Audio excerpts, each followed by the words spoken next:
Hello everyone, कैसे हैं आप सब लोग। आई होप आप सब लोग बहुत अच्छे होंगे। हम पढ़ रहे हैं हमारे 8th सेमेस्टर का subject social and preventive pharmacy.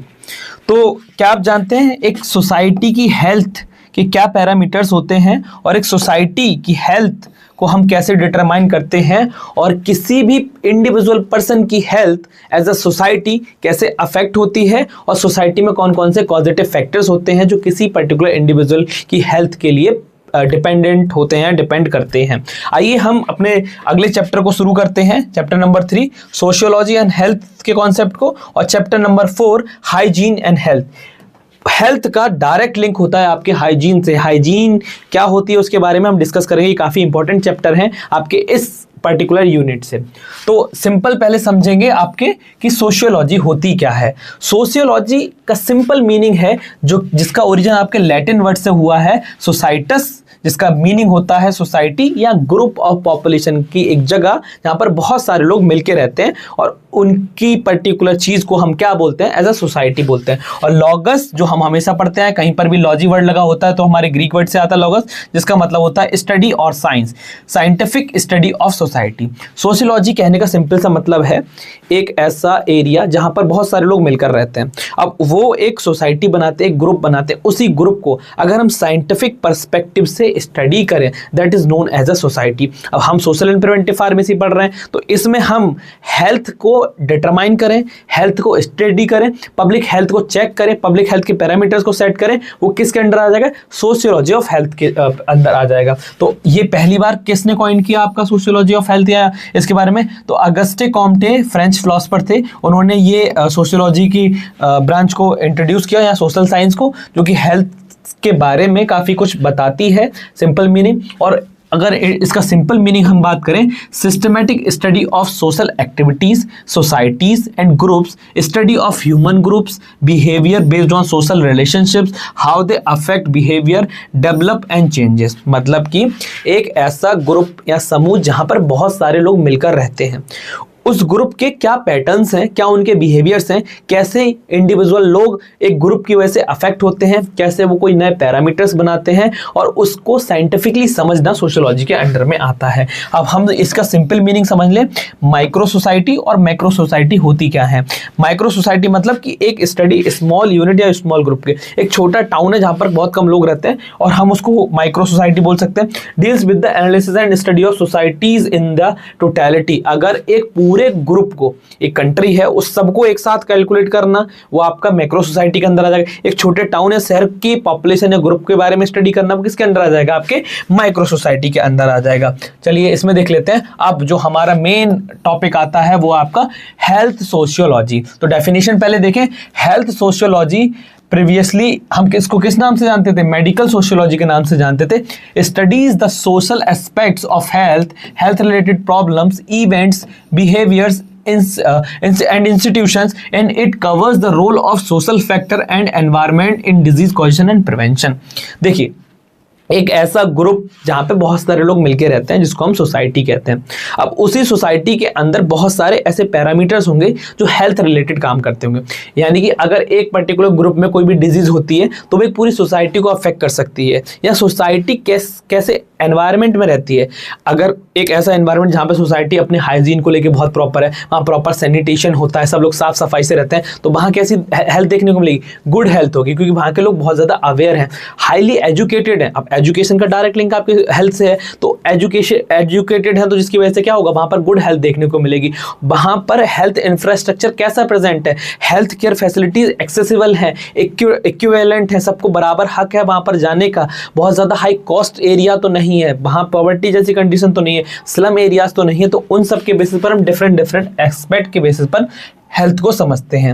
अब इसमें क्या है, बहुत सारे और सब सब्जेक्ट आते हैं जो किसके अंडर आते हैं? आपके हेल्थ सोशियोलॉजी के अंदर। जैसे सोशल एनाटॉमी, आपके पर्सनल जितने भी इंडिविजुअल हैं उनके बारे में स्टडी करना, कौन किस पर्टिकुलर कैटेगरी का है उस सब के बारे में। सोशल थेरेपीज, कैसे ऐसे ग्रुप्स हैं जो लोगों को सपोर्ट करते हैं, आगे बढ़ाने की कोशिश करते हैं, सोशल हेल्प करते हैं, सोशल एनजीओज हैं वगैरह। सोशल बिहेवियर कैसा है, उस सोसाइटी के अंदर लोग कैसे रहते हैं। सोशल फिजियोलॉजी के बारे में हम बात करते हैं, सोशल पैथोलॉजी के बारे में बात करते हैं, और सोशल साइकोलॉजी, समाज की कैसी सोच समझ है उस सब के बारे में हम देखते हैं। ये इसकी सब ब्रांचेस हैं।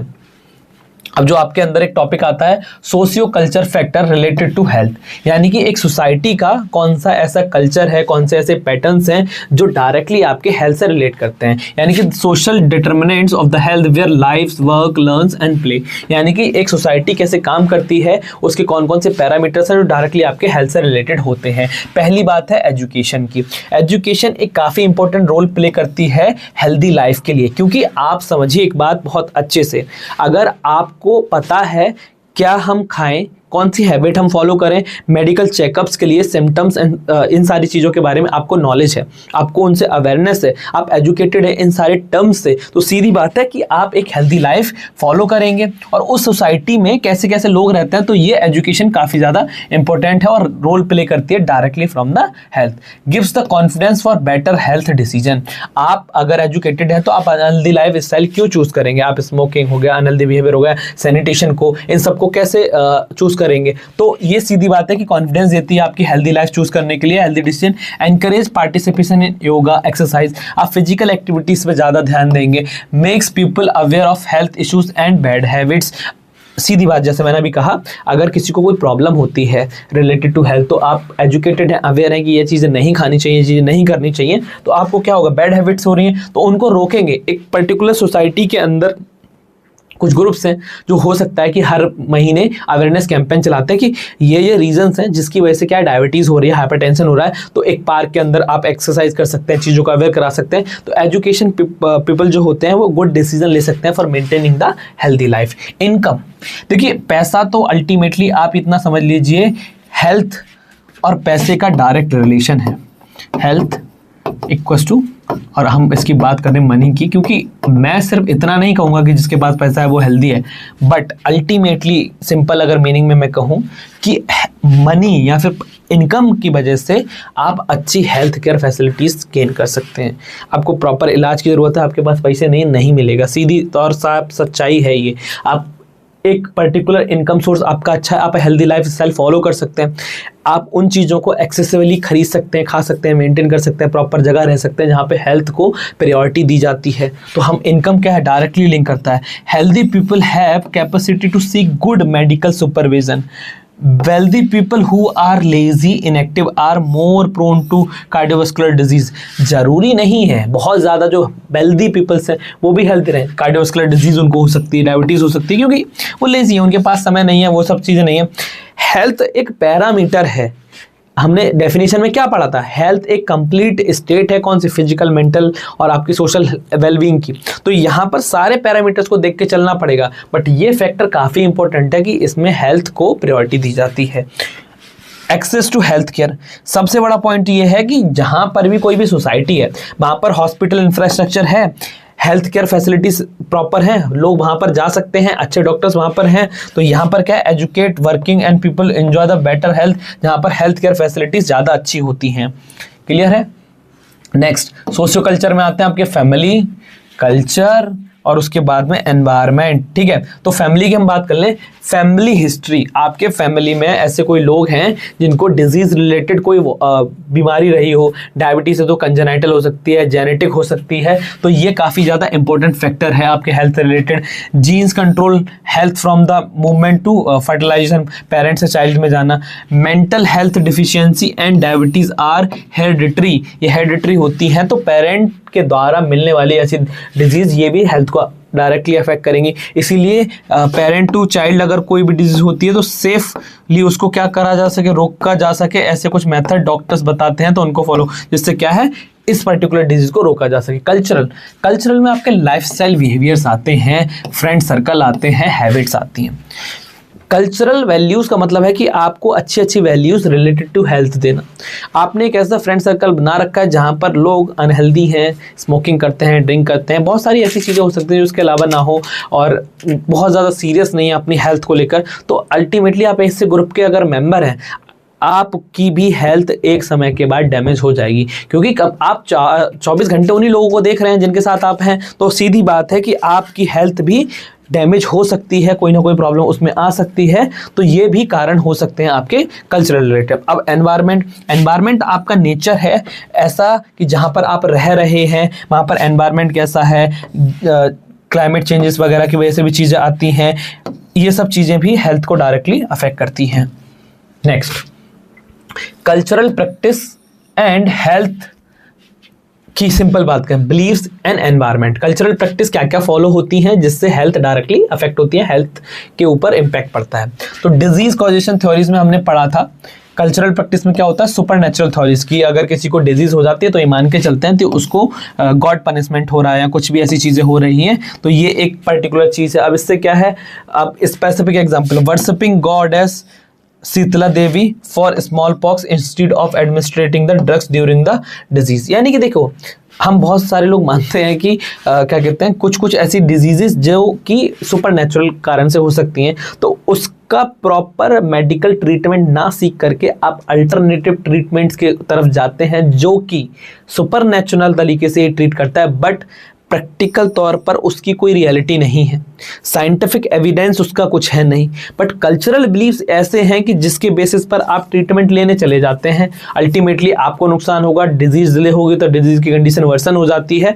तो ये भी एक पर्टिकुलर कल्चरल प्रैक्टिस के अंतर्गत हेल्थ को अफेक्ट करता है। इसके अलावा हम पढ़ें environmental and sanitation practice, open air defecation, बाहरी जाके आप वेस्ट प्रोडक्ट फेंक रहे हैं, solid waste collection inadequate, breeds flies, ये सब सारी चीज़ें, ट्रांसमिट गैस्ट्रोइंटेस्टाइनल डिजीज, टाइफॉइड, अगर जैसे कि बाहर कोई गंदगी कर रखी है, फिकेल मटेरियल आप बाहरी ओपन उसमें छोड़ रहे हैं, वहाँ से वेक्टर बॉर्न डिजीज बहुत जल्दी फैलेंगी, typhoid, hepatitis B, stagnant water, ये मच्छरों को क्या करेगा, वहाँ पर ब्रीड्स कराएगा जिसकी वजह से वेक्टर बॉर्न डिजीज हो सकती हैं। देखो, एनवायरनमेंट और सैनिटेशन प्रैक्टिस अगर कि कल्चरल प्रैक्टिस का पार्ट नहीं है तो ओपन एयर डिफेक्शन हो गया, इनएडिक्वेट सॉलिड वेस्ट कलेक्शन हो गया, कहीं पर भी कुछ भी कचरा फेंक दे रहे हो तो वहाँ से डिजीज ओरिजिन होगी, ब्रीड्स फ्लाइज वगैरह जो ये कॉज करा सकते हैं। पानी एक जगह पर भरा हुआ है, गंदा नाले में पड़ा हुआ है, उसके ऊपर प्रॉपर किसी ने साफ सफाई नहीं करी है, वहाँ से वेक्टर्स, मच्छर जितने भी मॉस्किटोस हैं वो आएंगे, तो जितनी वेक्टर बॉर्न डिजीजेस हैं, चिकनगुनिया, मलेरिया, ये स्प्रेड होंगी। तो ये भी एक कल्चरल प्रैक्टिस का पार्ट है, साफ सफाई ना रखना, ठीक है। इसके अलावा food and nutrition, Hindu societies often features vegetarian diet, some avoids onions and garlics too. अब कुछ कल्चरल प्रैक्टिस की वजह से जो हेल्दी चीज़ें हो सकती हैं उनको अवॉइड करना, even they comes under the vegetarian diets, तो ये भी अफेक्ट करता है डाइट को, ऐसे हम मान सकते हैं कल्चरल प्रैक्टिस की वजह से। अब ये क्या है, इसको मानते हैं हॉट मीट जो आपकी मीट और जैगरी हैं, cold milk and curd buttermilk, ये भी फैक्टर्स हैं जो आपके क्या करते हैं, हेल्थ को अफेक्ट करते हैं। Food and mother health, child health के लिए, mother and child health myths versus reality. एक पर्टिकुलर इशू ये आता है, strong longing for a male child leads to poor male female ratio. हर किसी को मेल, एक पहला बच्चा अपना मेल चाहिए, इसके लिए बहुत ज़्यादा स्ट्रॉन्ग फोर्स किया जाता है, इसकी वजह से मेल फीमेल रेशियो गड़बड़ होता है और वुमेन्स को बोला जाता है कि पहला बच्चा ये होना चाहिए। Inequality between the end biasness in the genders, ये भी हेल्थ को अफेक्ट करता है। अब एक ये मिथ है कि प्रेग्नेंट वुमेन्स को मना किया जाता है कि वो पपाया ना खाएं जिससे, या बनाना ना खाएं जिससे क्या प्रेगनेंसी डिटेन हो सकती है, बट रियलिटी ये है कि ये एक्सीलेंट सोर्स है आपके किसके, आयरन का और कैल्शियम का। इसके अलावा मिथ ये है, एक delay breast feeding for 3 days due to colostrum is harmful, यानी कि जो फर्स्ट मिल्क ब्रेस्ट फीडिंग में आता है वो हार्मफुल होता है बच्चे के लिए, जबकि ऐसा ये सिर्फ मिथ है। रियलिटी में क्या है, कोलेस्ट्रम इज एन इन्फेंट्स के लिए बेस्ट फूड है for protect from the many disease, क्योंकि कोलेस्ट्रम आपका फर्स्ट मिल्क जो होता है वो बच्चे की हेल्थ के लिए काफ़ी ज़्यादा ज़रूरी होता है। बच्चे जो होते हैं, इन्फेंट्स जो होते हैं, वो अपने अंदर इम्यूनिटी लेके पैदा नहीं होते हैं, उनको इम्यूनिटी ब्रेस्ट फीडिंग से मिलती है, वो डिजीज से प्रोटेक्ट कर सकते हैं। तो ब्रेस्ट फीडिंग में कोलेस्ट्रम जो है काफ़ी ज़्यादा हेल्पफुल होता है बच्चों के लिए। Cultural practice hygiene and marriage को रिलेटेड क्या आती है, हाइजीन एंड मैरिज को रिलेटेड कल्चरल प्रैक्टिस क्या होती है, personal hygiene tradition closely inner woven with the ritual purification. Rural practice क्या होती है, यूजिंग अ नीम ट्री, जिसको हम दांतों को साफ करने के लिए कल्चरल बिलीफ्स में आते हैं। तो ये भी, और इशू क्या है इसमें, bathing naked is taboo in many areas due to lack of separate bathroom, ये कारण हो सकते हैं जिसकी वजह से हेल्थ अफेक्ट होती है सोशल प्रैक्टिस की वजह से। इसके अलावा जो चाइल्ड मैरिज के केसेस आते हैं जहाँ पर पॉलीगैमी, चाइल्ड मैरिज या पॉलीगैमी का कॉन्सेप्ट देखा जाता है, child marriage are the still common. Rajasthan के कुछ एरियाज में आज भी चाइल्ड मैरिज को प्रमोट किया जाता है, बट ये अल्टीमेटली हेल्थ को अफेक्ट करती है, harmful for the female health, increases maternal and infant mortality, क्योंकि आप अर्ली एज में अगर किसी की मैरिज करा दोगे तो फीमेल की जो हेल्थ है वो अफेक्ट होती है। Close relationship with STD transmitted disease, अगर पॉलीगैमी का है तो एसटीडी होने के चांसेस ज़्यादा होते हैं मल्टीपल पार्टनर्स से। अब यहाँ पर क्या है, चाइल्ड मैरिज में पेनाइल कैंसर होने के चांसेस रहते हैं। स्पेसिफिक प्रैक्टिस आपके जो होते हैं सर्कमस्टेंसेस डिसीजंस की वजह से ये भी अफेक्ट करते हैं हेल्थ को। एक टॉपिक जो नया आता है वो है व्हाट इज अर्बनाइजेशन। अर्बनाइजेशन की वजह से जो हमारा नेक्स्ट टॉपिक है उसमें हम बात कर रहे हैं। अर्बनाइजेशन का सिंपल मीनिंग है कि पॉपुलेशन का movement from rural to urban areas, the society transform rural to urban, यानी कि गांव से शहर की ओर मूव करना और शहर में बस जाना, ऐसा एरिया तो अर्बन कैटेगरी के अंडर में आते हैं। Content 2 element, increase population in urban accommodation, increase percentage busy in non agriculture activities due to, क्योंकि जितने लोग अगर गांव से शहर में मूव कर जाएंगे तो एग्रीकल्चर एक्टिविटीज इंक्रीज होंगी। इसके अलावा reason for influx, natural population growth, influx from the rural tribal areas, attracted by the employment, lifestyle, education, health and environment, transport. लोग शहर की तरफ इसलिए मूव करते हैं, वहाँ पर बेटर अपॉर्चुनिटीज़ हैं, हेल्थ फैसिलिटीज़ हैं, एम्प्लॉयमेंट अच्छा है, लाइफस्टाइल, एजुकेशन वगैरह अच्छी है। तो ये सारी चीज़ें, इनका क्या इम्पैक्ट पड़ता है हेल्थ के ऊपर हम ये देखने वाले हैं। 1901 से 11.4% तक इंक्रीमेंट देखा गया, लोग रूरल एरिया से अर्बन की तरफ गए, मूव किए। 2001 में देखा गया तो 28.5% लोग रूरल से अर्बन की तरफ मूव किए। 2011 में की हम बात करें तो 31% लोग मूव कर रहे हैं, और आगे अभी तक की फ्यूचर की हम बात करें तो मोस्टली लोग 35 to 36% अर्बन पॉपुलेशन की तरफ या अर्बन एरियाज की तरफ मूव कर रहे हैं for the better opportunity, for the better health. अब इसकी वजह से अर्बनाइजेशन ऑन हेल्थ, जब अर्बनाइजेशन की तरफ लोग मूव करते हैं तो इसका हेल्थ के ऊपर क्या इफेक्ट पड़ता है। पहला है आपका हेल्थ इनइक्विटी, यानी कि systematic comparison in health status of various groups, influences on health, education, income level, employment status, gender and nationality. देखो बहुत सारी चीज़ें ऐसी हैं जो डायरेक्टली आपकी अफेक्ट करेंगी। इनइक्वालिटी या इनइक्विटी होती है। अर्बन एरियाज में भी लोग कैसे हैं, वहाँ पर एम्प्लॉयमेंट का इशू हो सकता है, सोशल स्टेटस चेंज हो सकता है, फैसिलिटीज़ की प्रॉब्लम आ सकती है, तो ये ऑल्सो अफेक्ट करती है।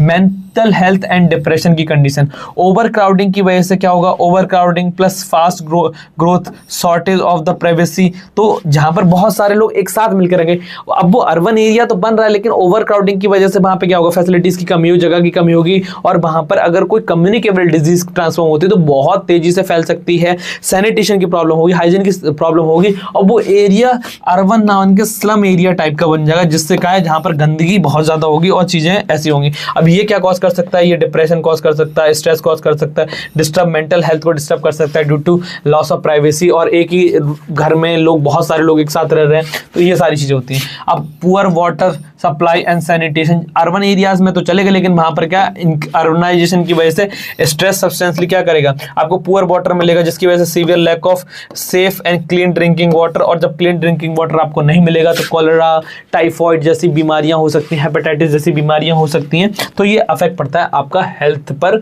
Due to urbanisation. अब health challenges in urban slums, जो अर्बन एरियाज हैं उनमें हेल्थ चैलेंजेस सबसे ज़्यादा क्या क्या आते हैं, तो कम्युनिकेबल डिजीज, जैसा मैंने कि बताया कम्युनिकेबल डिजीज का सबसे ज़्यादा डेंजर रहता है कि अगर आप अर्बन एरियाज में हैं और वहाँ पर ओवर क्राउडिंग हो रखी है, बहुत सारे लोग एक साथ मिलकर रह रहे हैं, अगर वहाँ पर कोई भी एक डिजीज जो कि कम्युनिकेबल है, छूने से फैलती है, बोलने से फैलती है, किसी भी तरीके से कम्युनिकेशन से फैलती है, तो उसका रिस्क बहुत ज़्यादा बढ़ जाता है due to poor housing, over crowding, जैसे कि ट्यूबरक्लोसिस हो गया, डेंगू हो गया, हेपेटाइटिस हो गया, मलेरिया हो गया, निमोनिया हो गया, होगा, ये बहुत तेजी से फैलेंगी। इसके अलावा वेक्टर बॉर्न डिजीज बहुत तेजी से फैलती हैं due to poor sanitation and waste disposal की वजह से। Malaria, filaria, chikungunya, dengue, Japanese encephalitis ये बहुत तेजी से फैलेंगे और इनकी वजह से अफेक्ट होता है। Non communicable disease due to limited population movement, obesity होएगी, कार्डियोवास्कुलर, आप जगह ही नहीं है, मूव कहाँ करोगे, एक्सरसाइज कहाँ करोगे, डायबिटीज जैसी कंडीशन, वाटर बॉर्न डिजीज होगी, वहां पर प्रॉपर अगर वाटर सप्लाई नहीं मिल रही, कंटामिनेटेड वाटर मिल रहा है, तो पुअर से वाटर ना मिलने की वजह से क्या होएगा, आपको वाटर बॉर्न डिजीज हो सकती है, लाइक एपिडेमिक डायरिया, कॉलेरा वगैरह कंडीशन डेवलप होगी। चलो अब बात कर लेते हैं पॉवर्टी एंड हेल्थ की डेफिनेशन क्या होगी। पॉवर्टी क्या होती है, डेफिनेशन की बात करें, द देखो पॉवर्टी का सिंपल मीनिंग है the lack of basic necessity of human life due to lack of material and non material resources, health care, education, housing, nutrition, clothing, clean water, knowledge, culture, income. यानी कि basic survival जो needs हैं आपकी, खाना पीना तो हो गया, रोटी कपड़ा मकान जिसको हम सिंपल से कहते हैं, उसके अलावा clothing, nutrition, clean water, knowledge, culture, income, education, इन सब की कमी होना नेसेसरी रिक्वायरमेंट है ह्यूमन की। तो इन सब की कमी होना, लैक ऑफ ये बेसिक नीड्स हैं, तो वो पॉवर्टी की कंडीशन में आ जाता है। अब क्या होता है, दो तरह की पॉवर्टी आपकी होती है, एक होती है आपकी एब्सोल्यूट पॉवर्टी, एक होती है आपकी रिलेटिव पॉवर्टी। अब एब्सोल्यूट पॉवर्टी का मतलब family income is completely inadequate to buy basic things to life, यानी कि जो फैमिली की इनकम है एक पर्टिकुलर परिवार की, वो इतनी कम है कि basic survival needs, survival necessity things भी वो अफोर्ड नहीं कर पा रहे हैं, वो आपकी एब्सोल्यूट पॉवर्टी की कैटेगरी में आएगी। Relative property, economic imbalance based on the location और society in which people live, एक ऐसी जगह में आप रह रहे हैं वहां पर आप बैलेंस नहीं बना पा रहे और लोगों के साथ में आपका सोशल स्टेटस उतना अच्छा नहीं है, आप उतने ज्यादा रिच नहीं माने जाते हैं, वो आपकी रिलेटिव पॉवर्टी की कैटेगरी में आएगा। बेसिक थिंग्स तो आप सर्वाइव कर ले रहे हैं, बेसिक चीजों की कोई प्रॉब्लम नहीं, बेसिक नीड्स आपकी पूरी हो जा रही है, but the social status, location की वजह से सोसाइटी के अंदर वो चीज़ें नहीं मिल पा रही हैं। अब इंडियन लाइन क्या है, यानी कि defined as a expenditure required for daily calorie intake. Rural areas की हम बात करें, daily calorie intake 24 kilogram per person माना जाता है। अर्बन एरिया में आपका 2100 किलो कैलोरी पर पर्सन हम कैलकुलेट करते हैं आपके पॉवर्टी लाइन की कैटेगरी के अंडर एक पर्टिकुलर पर्सन के लिए। इफेक्ट ऑफ पॉवर्टीज, क्या क्या इफेक्ट पड़ेंगे पॉवर्टी की वजह से। देखो सबसे पहली बात, सोसाइटी के ऊपर क्या इफेक्ट पड़ेगा, ठीक है। Serious concerning effects on overall social health includes homelessness, child labour and stress and condition. अगर कोई गरीब है तो पहली बात घर अफोर्ड नहीं कर पा रहा है, बच्चों को कैसे पालेंगे, तो चाइल्ड लेबर, सीधी बात है, बच्चे छोटे होंगे तो एजुकेशन के लिए जा नहीं पाएंगे, पैसा नहीं है तो चाइल्ड लेबर इंक्रीज होगा। स्ट्रेस कंडीशंस आएगी, आपस में झगड़े होंगे, फैमिली डिस्प्यूट्स होंगे, ये सारी कंडीशन सोसाइटी के ऊपर पड़ती हैं अगर वहाँ पर लोग कैसे पॉवर्टी लाइन में या पॉवर्टी की कंडीशन एक सोसाइटी में फैल रही है। तो हेल्थ के ऊपर क्या इफेक्ट पड़ेगा, सीधी बात है, अगर आपके पास basic needs, survival needs complete करने के लिए भी पैसे नहीं है तो आप कैसे करेंगे हेल्थ को प्रोटेक्ट। तो most destructive efforts overall health के ऊपर पड़ेगा। प्राइमरी प्रॉब्लम्स का आएगी मेल न्यूट्रिशन की, इनसफिशिएंट न्यूट्रिशन हो रहा है ऑलरेडी और जिसकी वजह से प्रॉब्लम आती है। High fertility rate, high infant and child death rate हो जाएगा उधर। लिमिटेड सेफ वाटर सप्लाई हो जाएगा, सैनिटेशन, इन्फेक्शियस डिजीज होने के चांसेस रहेंगे। आप एक परिवार में बहुत सारे लोग रहते हैं, बेसिक नेसेसरी नीड हो नहीं पा रही है और उसकी वजह से प्रॉब्लम और होती है। इफेक्ट्स ऑन इकोनॉमी की अगर हम बात करें, poverty is a direct index indicating on the success of the economy. Population under the poverty threshold so the economic powerful enough generation to sufficient jobs and facilities. Economic burden भी create होगा due to the poverty, क्योंकि आप इतने लोगों को कैसे manage करेंगे, ठीक है। The vicious cycle for the poverty of health, देखो लिमिटेड एक्सेस है और ये पूरा का पूरा चलता रहता है। Gender inequality, womens are made for more vulnerable for morbidity mortality, जहाँ पर वुमेन्स के ऊपर एक्स्ट्रा फोर्स किया जाता है ड्यू टू पॉवर्टी, तो आपको काम करना ही करना है और ये सारी की सारी चीज़ें आती हैं जो इसमें काम करती हैं। Illness strike, force to spend out of the pocket, अगर एक परिवार में जहाँ पर बेसिक नीड्स पूरी नहीं हो पा रही हैं और वहाँ पर आपको बीमार होने के बाद और खर्चा करना पड़े तो कैसे चीज़ें चलेंगी। और इसके अलावा स्ट्रेस की बात करें, लाइफ एक्सपेक्टेंसी पुअर और पॉवर्टी लाइंस में कम हो जाती है। जैसे कि अगर हम एक गरीब परिवार या पॉवर्टी लाइन वाले परिवार की बात करें, वहाँ पर जो एस्टिमेट लाइफ एक्सपेक्टेंसी है वो 65 to 1 ईयर है, और वर्सेस रिच पीपल्स की बात करें या फिर जिनके पास बेसिक नेसेसिटी या अबव द पॉवर्टी लाइन है तो 72 ईयर्स है। यानी कि लाइफ एक्सपेक्टेंसी भी कम हो जाती है। 65 मिनिमम लाइफ एक्सपेक्टेंसी है, क्योंकि आप वो इतनी बेसिक फैसिलिटीज़ प्रोवाइड नहीं कर पाए, makes them even more poor. तो ये सारी की सारी चीज़ें आती हैं। इंपॉर्टेंट स्टेप्स क्या हैं कि हमें सोशल इन सबको प्रिवेंट करना है, हेल्थ को प्रमोट करना है एक हाई सोसाइटी के अंदर, तो क्या होगा, इंपॉर्टेंट स्टेप्स हैं आपके टू डिक्रीज द पॉवर्टी। देखो पहले क्या action plan, increase the employment, जिससे क्या है उनको एक इकोनॉमिक सपोर्ट मिल सके, अपॉर्चुनिटीज क्रिएट करनी चाहिए। Encourage self employment plans for strategy, एक पर्टिकुलर सोसाइटी के अंदर ऐसे कुछ स्ट्रेटजीज बनाई जाए जिससे क्या है ज़्यादा एम्प्लॉयमेंट जनरेट हो सके और वो खुद सेल्फ एम्प्लॉयमेंट का काम कर सकें, अपना नया बिजनेस स्टार्टअप कर सकें। फुलफिल प्राइमरी नीड्स, फूड्स वगैरह अगर वो नहीं कर पा रहा तो बेसिक नीड्स जो है एटलीस्ट न्यूट्रिशनल सपोर्ट तो उनको गवर्नमेंट की तरफ से मिल जाना चाहिए, और सेफ ड्रिंकिंग वाटर मिल जाना चाहिए।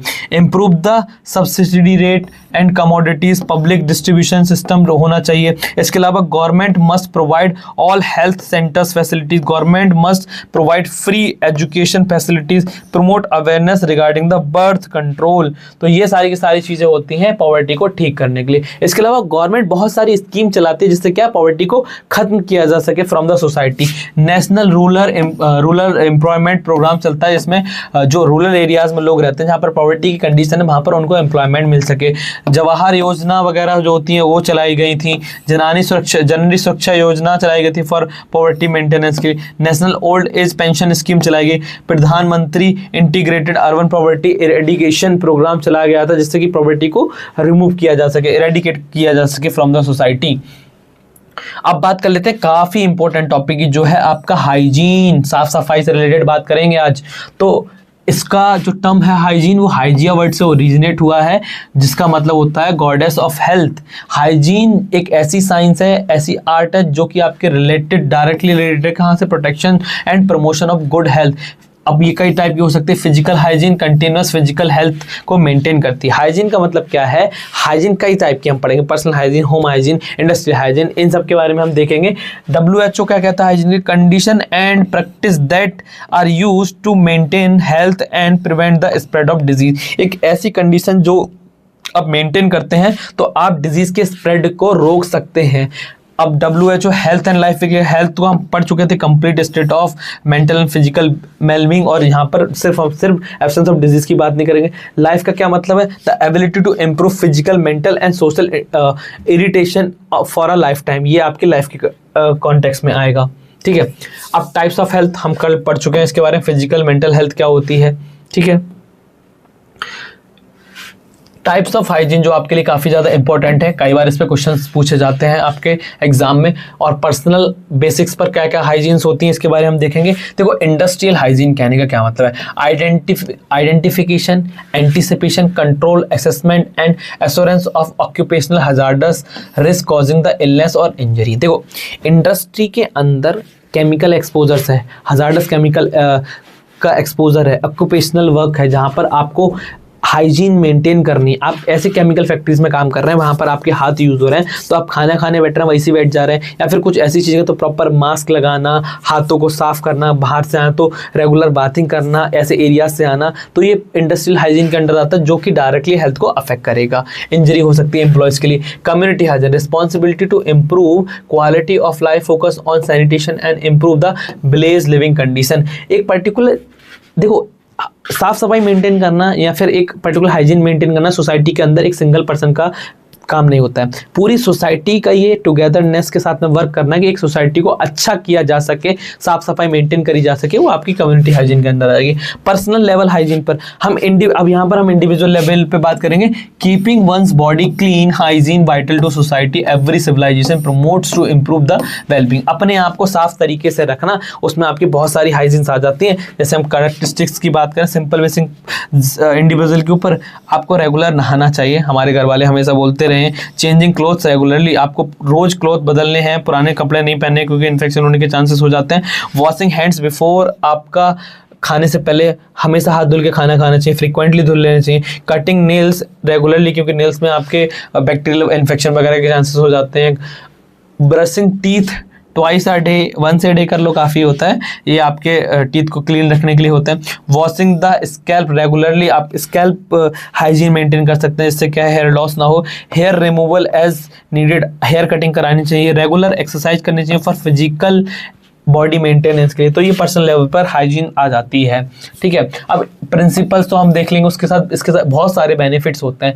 पर्सनल हाइजीन जो हमारे लिए काफ़ी ज़्यादा इंपॉर्टेंट होती है। ये principle practice directly affect the mental, physical and social health, promotes body from the micro organism, must practice to at all time, prevents across. ऐसा नहीं कि एक दिन कर लिया तो क्या कहते हैं आपकी हाइजीन मेंटेन हो गई, इसको रेगुलरली प्रैक्टिस करना पड़ता है। ऑब्जेक्टिव क्या है? Improve quality of life. आप एक पर्टिकुलर हाइजीन मेंटेन करते हैं तो क्वालिटी ऑफ लाइफ इंप्रूव होती है। इसके अलावा defend one self from the, बीमारी से बच सकते हैं। Improve overall health, personal level पर हाइजीन को मेंटेन करेंगे तो हेल्थ तो इंप्रूव होगी। इसके बहुत सारे बेनिफिट्स हैं।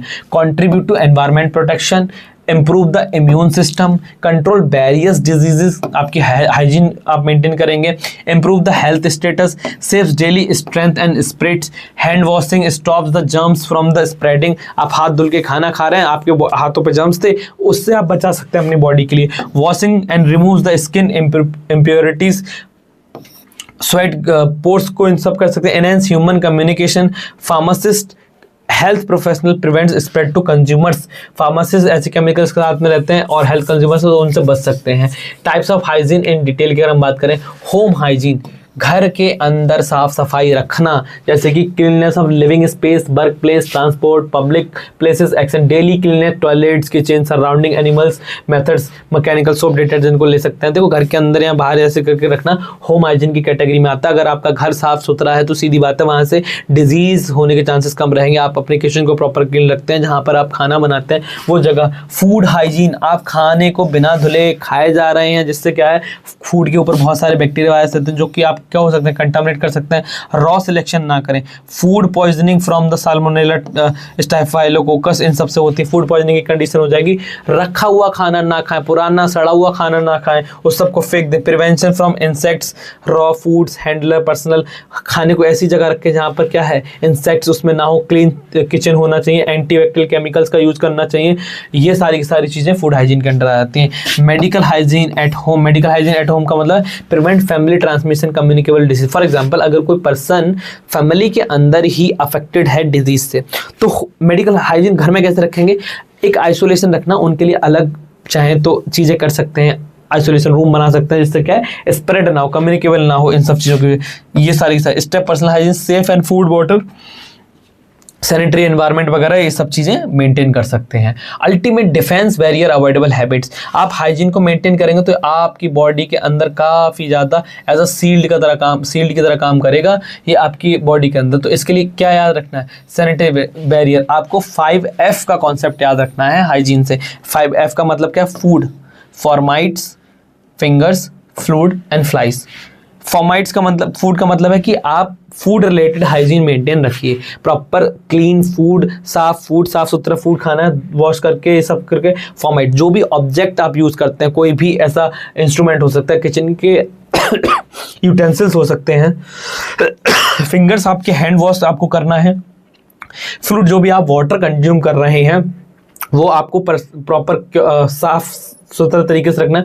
फ्लाइज से आपको बचना, मक्खियों से, होम फ्लाइज जो होती हैं, इन सबको अगर आप मेंटेन कर सकते हैं तो ये आपके रेस्पिरेटरी, गैस्ट्रोइंटेस्टाइनल, स्किन, आई को इन्फेक्शन से बचा सकता है। कौन कौन सी हैबिट्स हैं जिनको अवॉइड करना चाहिए? जैसे कि ईटिंग एट वर्किंग डेस्क, इसको अवॉइड करना चाहिए।